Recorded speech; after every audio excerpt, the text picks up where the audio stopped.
उनकी बात है। और बुद्ध का दूसरा नाम है सूरज। तो बुद्ध का एक नाम पाली लिटरेचर में ये मिला, अमिताभो। एक नाम है अमिताभ। अमिताभ यानी जिसकी ज्ञान प्रकाश सर्वदूर तक फैला है, जिसने अंधकार को मिटा दिया है, यही नाम बुद्ध का। औध था, औध से अयोध्या बना, औध से यदु बना।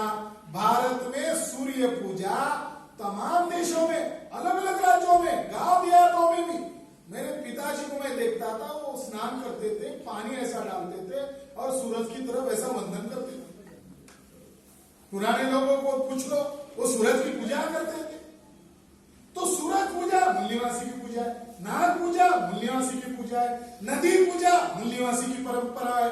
अंग्रेज लोग इतने आक्रुष्ट हो गए जब उत्खनन हुआ, मिट्टी के अंदर सब बातें निकल कर आई। जो सांची का गेट था, तो एक महिला पेड़ को पकड़े हुए खड़ी है, नाग का चिन्ह है, बुद्ध के सर पर नाग का चिन्ह है।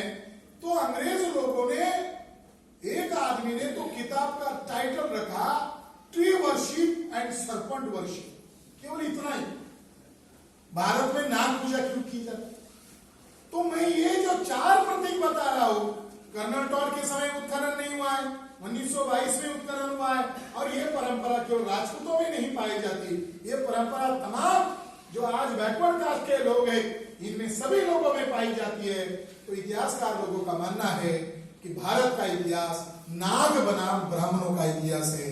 हम लोग क्षत्रिय पर खुश होने वाले नहीं, या हमें क्षत्रिय कहने के लिए, ढिंडोरा पीटने के लिए हमने नहीं लिखा। हम पहले उनके एशियन हिस्ट्री में गए, तो एशियन हिस्ट्री में पता चला कि हमारे पुरखों का इतिहास नाग लोगों का इतिहास है। और बुद्ध भी अपने आप को नागवंशी कहते हैं। और जब अंग्रेज लोगों को बुद्ध का एक स्तूप ओपन किया जो नेपाल एरिया में था, तो उसके अंदर जो उसकी मंजूषा मिली, उसकी अस्थि कलश मिला, तो उसके अस्थि कलश में नाग की, सोने की मूर्तियां, छोटी छोटी मूर्तियां मिली। और उसके अंदर पाली शिलालेख लिखा था कि ये स्तूप किसने बनाया? बुद्ध का जो भाई था महानाम, इसने बनाया। तो नाग और बुद्ध का रिलेशन क्यों है? क्योंकि बुद्ध के पहले जो इंडस सिविलाइजेशन है वो नागों की परंपरा का है। इतना बड़ा रिवोल्यूशन हो गया है, इतनी बड़ी बातें सामने आ गई है। एक लेवमैन नामक एक फॉरेन स्कॉलर है जिसको अभी तक कोई चुनौती नहीं है, और वो किस बात पर रिसर्च कर रहा है? भारत में मूल निवासी संस्कृति की खोज। हम लोग SC ST OBC को मूल निवासी बता रहे, तो हमारे लोग बोलते हैं अरे मूल निवासी क्या है? एक दुनिया का आदमी भारत का मूल निवासी का कल्चर ढूंढ रहा है, तो उसने दावे से कहा संस्कृत लिटरेचर भारत के मूल निवासियों के प्राचीन अवशेष ढूंढने का साधन नहीं हो सकता। बुद्धिस्ट लिटरेचर ही इस देश के प्राचीन अवशेष ढूंढने का साधन हो सकता है। उसने एक बात बताई, मैं समझाने के लिए आपको। उसने कहा महापुरुष था, ये पाली में मिला हुआ शब्द है, ये महापुरुष शब्द संस्कृत में कहीं भी नहीं। बुद्ध की महापुरुष की घोषणा जिस व्यक्ति ने की, उस व्यक्ति ने कहा इसके 32 लक्षण है। ये कल्पना मात्र नहीं है, बल्कि जो विदेशी आक्रमणकारी ब्राह्मणों ने हमारी महान नाग संस्कृति को नष्ट किया, तो संस्कृति अपने आप नष्ट नहीं होती। उसी संस्कृति के माइग्रेट हुए लोग अलग अलग जगह पर जाकर अपनी कल्चर को निर्माण किया, उसका नगरों का निर्माण किया। उसका भौतिक आधार है 16 महाजनपद और महापुरुष और चक्रवर्ती संकल्पना अवैदिक है। इन्हीं संकल्पना को काउंटर करने के लिए ब्राह्मण लोगों ने राम को क्या बताया? पुरुषोत्तम। महापुरुष कॉन्सेप्ट बुद्ध का है, और अंग्रेज और स्कॉलर लोगों ने कहा ये केवल मूल निवासी कॉन्सेप्ट है। और इसके साथ बुद्ध के पूर्व का जो समाज है उसके अंदर एक खाब है, जैसे हमारे अंदर खाब है। हम एक लॉजिकल गोल लेकर काम कर रहे हैं कि आज हम भले ही ब्राह्मणवादी व्यवस्था के गुलाम हैं, मगर हम आने वाले जनरेशन को ब्राह्मणों के गुलाम नहीं रखेंगे, हम आजाद हो जाएंगे। ऐसा हमारा भाव है। उसी समय पूर्व के समाज का भाव था। महापुरुष उसका कॉन्सेप्ट है, लोगों ने डिक्लेयर किया ये महापुरुष है, तो उसको काउंटर किया रामायण में। बुद्ध को दूसरा उद्घोषणा हुई असित मुनि के द्वारा, ये चक्रवर्ती होगा, चक्रवर्ती होगा। ये कॉन्सेप्ट को गुप्तोत्तर काल में ब्राह्मणों ने पांडव का जो प्रथम नायक है उसको क्या कहा? धर्मराजा। ये विशेषण किसका है? चक्रवर्ती होगा, धर्मराजा होगा। इसको काउंटर ब्राह्मणों ने महाभारत में क्या किया? ये कैरेक्टर उसने, जो बुद्ध का कैरेक्टर था, ये उसने युधिष्ठिर के, ये जो उनका 5 पांडवों का पहला भाई है, उसके साथ जोड़ दिया।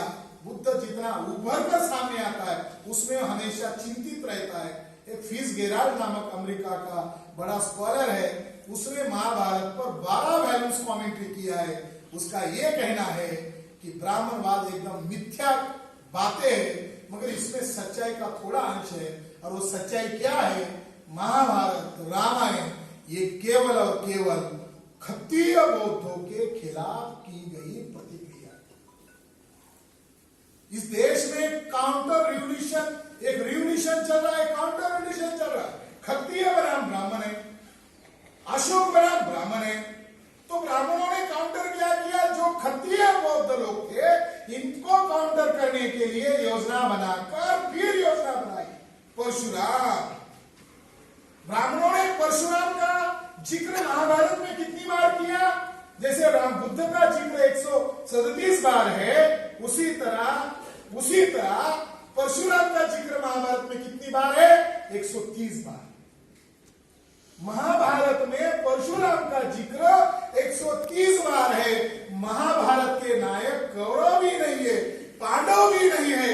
महाभारत के बदनाम कैरेक्टर कौरव और पांडव। धर्म भीरू आदमी होता है उसको लगता है इसमें कुछ संदेश है। ग्रेग बेली नामक व्यक्ति ने एक रिसर्च किया और उस रिसर्च का टाइटल है बुद्ध का महाभारत में कितनी बार जिक्र हुआ, इतना रिसर्च। उसका कंक्लूड करते हुए ग्रेग बेली साहब कहते हैं, जो बड़े इंडोलॉजिस्ट है, वो कहते हैं कि महाभारत की भाषा कोड लैंग्वेज में लिखी गई, वो ब्राह्मण को ही समझ में आ सकता है, या जो रचयिता लोग हैं वो जिनके खिलाफ षड्यंत्र कर रहे हैं उन्हीं को उनका वास्तविक मतलब मालूम है।